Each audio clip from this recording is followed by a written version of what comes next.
Hi friends, this is Vincent. நம்ம சேனலுக்கு உங்களை அன்புடன் வரவேற்கிறேன். நம்ம சேனல் வந்து பார்த்தீங்கன்னா உங்களோட கரியர் செட் பண்ணுறதுக்காக தான் 11th 12th ஆர்ட்ஸுக்காக நிறைய வீடியோஸ் வந்து உங்களுக்காக நம்ம கொடுத்துட்ருக்கோம். கண்டிப்பாக நம்ம சேனலை ஃபாலோ பண்ணுங்கள். மறக்காமல் உங்கள் ஃப்ரெண்ட்ஸுக்கு மேக்ஸிமம் நம்ம சேனலை பற்றி சொல்லுங்கள். இப்போ நாம் பார்க்க போகிற வீடியோ வந்து பார்த்தீங்கன்னா ரொம்ப முக்கியமான வீடியோ. அதாவது காமர்ஸில் மிகப்பெரிய ஒரு தடையாக இருக்கிறது, அதாவது சென்டம் எடுக்கிறதுக்கு மிகப்பெரிய ஒரு தடையாக இருக்கிறதுனால சொல்லி பார்த்தீங்கன்னா இந்த கம்பல்சரி கொஸ்டின் தான் நமக்கு வந்து பார்த்திங்கன்னா மிகப்பெரிய ஒரு தடையாக இருக்குது. சரியா? அது மட்டும் இல்லாமல் நமக்கு வந்து அந்த ஒரு 2 1 மார்க் வந்து பார்த்திங்க அப்படின்னா கிரியேட்டிவ் 1 மார்க் கேட்கலாம். இதுக்காக தான் என்ன பண்ணுறோம் பார்த்தீங்கன்னா இந்த வீடியோ வந்து நம்ம அப்லோட் பண்ணியிருக்கோம். ஃபஸ்ட்டு நம்ம பார்க்க போகிறது வந்து என்ன அப்படின்னு சொல்லி பார்த்தீங்க அப்படின்னா, அதாவது கம்பல்சரி கொஸ்டினுக்கு என்ன மாதிரியான கொஸ்டின்ஸ் வந்து நமக்கு கேட்குறதுக்கு வாய்ப்புகள் இருக்குது அப்படிங்கிறத பார்த்துட்டு அதுக்கப்புறம் நம்ம என்ன பண்ணலாம் சொல்லி பார்த்தீங்கன்னா க்ரியேட்டிவ் 1 வேர்ட்ஸு, அதுக்கப்புறம் க்ரியேட்டிவ் கொஸ்டின் அண்ட் ஆன்சர், அதாவது வித் ஆன்சரோடு நம்ம என்ன பண்ண போகிறோம்னா பார்க்க போகிறோம். அதனால் இந்த வீடியோவை ஸ்கிப் பண்ணாமல் லாஸ்ட் வரைக்கும் நீங்கள் பாருங்கள். அதாவது ஃபைனலாக ஒரு பேப்பர் ஒரு பெண்ணை எடுத்துகிட்டு நீங்கள் இதை ஃபாலோ பண்ணிங்க அப்படின்னா உங்களுக்கு ரொம்ப யூஸ்ஃபுல்லாக இருக்கும். ஏன்னா ரொம்ப கஷ்டப்பட்டு நீங்கள் படிச்சுட்டீங்க. இந்த டைமில் நம்ம வந்து தேவையில்லாத வீடியோ வந்து உங்களுக்கு அப்லோட் பண்ணக்கூடாது. ஓகே ஃப்ரெண்ட்ஸ், அதாவது 2 மார்க் கம்பல்சரி வந்து பார்த்தீங்க அப்படின்னா தள்ளுபடியில் பங்குகளை வெளியிடுதல் என்றால் என்ன அப்படின்னு சொல்லி என்ன பண்ணிருக்காங்கன்னா ஒரு கொஸ்டின் வந்து கேட்டிருக்காங்க பப்ளிக் எக்ஸாமில். அதை பார்த்துங்க. அதுக்கப்புறம் 3 மார்க் கம்பல்சரியில் அதே பப்ளிக் எக்ஸாமில் முழு நேர இயக்குனர் என்பவர் யார் அப்படிங்கிற ஒரு கொஸ்டினும் என்ன பண்ணிருக்காங்கன்னா இது வரைக்கும் கேட்டிருக்காங்க. சரியா? அதுக்கப்புறம் 3 மார்க் கம்பல்சரியில் அடுத்த பப்ளிக் எக்ஸாமில் என்ன கேட்டிருக்காங்க அப்படின்னா 2 மார்க் கம்பல்சரியில் ஒரு நிறுவனத்தில் முக்கிய நிர்வாக நபர்களை பட்டியலிடுக அப்படின்னு சொல்லி என்ன பண்ணிருக்காங்கன்னா கொடுத்துருக்காங்க. பார்த்துங்க. லிஸ்ட் அவுட் தி கீ, அதாவது மேனேஜரல் பர்சனல் இன் எ கம்பெனி அப்படின்னு சொல்லி கொடுத்துருக்காங்க. பார்த்துங்க. அதுக்கப்புறம் அதே எக்ஸாமில் 40th கொஸ்டின், அதாவது 3 மார்க் கம்பல்சரியில் என்ன கொடுத்துருக்காங்க அப்படின்னா இந்தியா டெக் பொது நிறுவனம் நேர்மை பங்குகள் மற்றும் முன்னுரிமை பங்குகளை வெளியிட்டது. சில ஆண்டுகளுக்கு பிறகு அந்நிறுவனம் கலைப்பதற்கு உள்ளானது. நிறுவ கலைப்பின் போது எவ்வகை பங்குனர் தங்கள் பங்கு முதலில் திரும்ப பெறுவார் விளக்குக அப்படின்னு சொல்லி கொடுத்துருக்காங்க. சரியா? இதெல்லாம் கேட்குறதுக்கு வாய்ப்புகள் இருக்குது. இந்த மாதிரி கொஸ்டின்ஸ் நமக்கு என்ன பண்ணலாம் சொல்லி கேட்கலாம். மேலேயே கொடுத்துருக்காங்க பாருங்கள். ஸ்டார்ட் அப் இந்தியா என்றால் என்ன, what is start up India, அந்த மாதிரி கொஸ்டின்ஸும் நமக்கு கேட்கலாம்.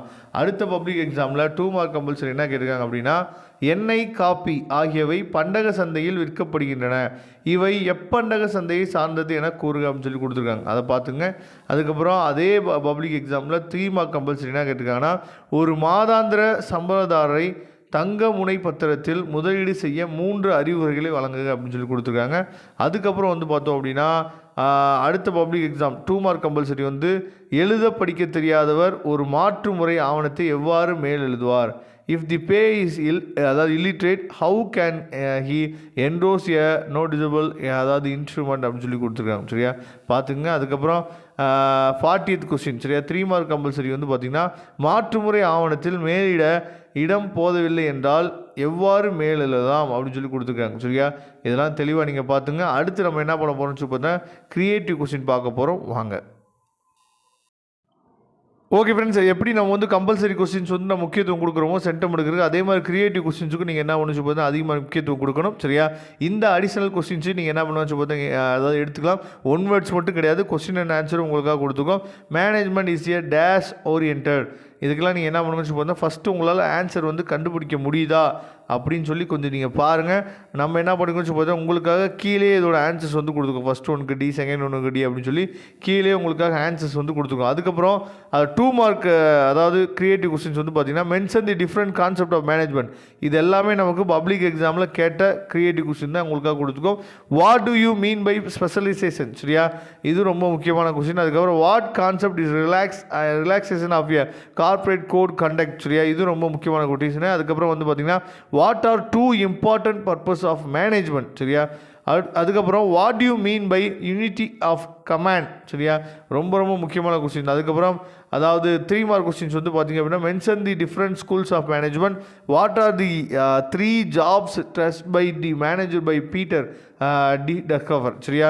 அவர் என்ன கொடுக்கான்னு சொல்லி கேட்டிருக்காங்க. அதுக்கப்புறம் மேனேஜ்மெண்ட் அஸ் கோஆர்டினேஷன் கமாண்ட் அப்படின்னு சொல்லி கொடுத்துருக்காங்க. அதுக்கப்புறம் லாங் ஆன்சர், அதாவது 5 மார்க்கில் என்ன மாதிரி கொஸ்டின்ஸ் வந்து க்ரியேட்டிவ் கொஸ்டின் கேட்கலாம் அப்படின்னா management is the art or science clarify அப்படின்னு சொல்லி கொடுத்துருக்காங்க. அதோட ஆன்சர்ஸும் என்ன பண்ணி தெளிவாக கொடுத்துருக்கோம்.